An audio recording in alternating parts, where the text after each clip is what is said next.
যখন মধ্যপ্রাচ্য জুড়ে বিরাজ করছে চরম ভূরাজনৈতিক উত্তেজনা, তখন একসাথে মধ্যপ্রাচ্যের 3 দেশ সফরে বের হলেন মার্কিন প্রেসিডেন্ট ডোনাল্ড ট্রাম্প। দ্বিতীয় মেয়াদের প্রথম বড় আন্তর্জাতিক সফর মধ্যপ্রাচ্য দিয়েই শুরু করলেন ট্রাম্প। এই সফরে সৌদি আরব, কাতার ও সংযুক্ত আরব আমিরাতে একাধিক বৈঠকে যোগ দেবেন তিনি।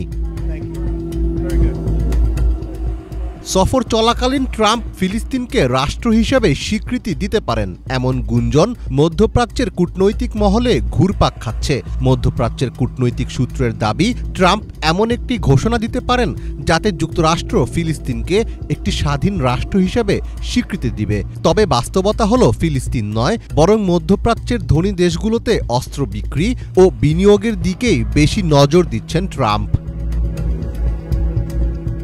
ট্রাম্পের এ সফরের আগেই বিলিয়ন ডলারের অস্ত্র ও সামরিক সরঞ্জাম বিক্রির চুক্তি অনুমোদন করেছে যুক্তরাষ্ট্র।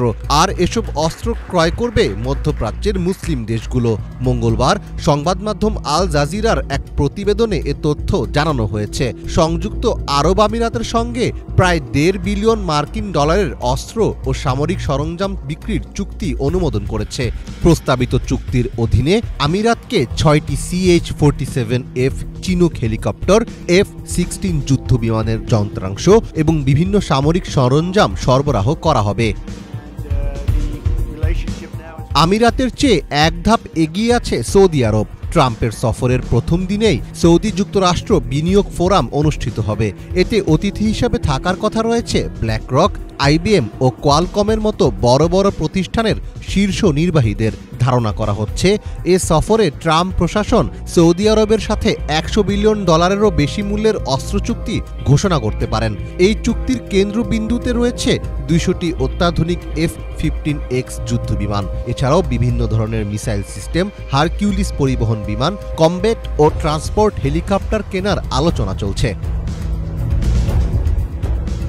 বড় অস্ত্র চুক্তির জন্য প্রস্তুতি নিচ্ছে কাতারও, যার মধ্যে ড্রোন এবং অন্যান্য আধুনিক সামরিক প্রযুক্তি থাকতে পারে। জানা গেছে সফরে কুয়েত, বাহরাইন, কাতার ও ওমানের প্রতিরক্ষা কর্মকর্তারা যুক্তরাষ্ট্রের অস্ত্র নির্মাতা কোম্পানিগুলোর সঙ্গে বৈঠক করতে পারেন।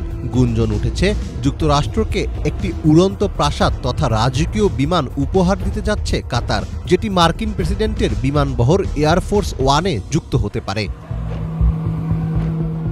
ডোনাল্ড ট্রাম্প দীর্ঘদিন ধরে উপসাগরীয় আরব দেশগুলোর সঙ্গে ঘনিষ্ঠ সম্পর্ক বজায় রেখেছেন।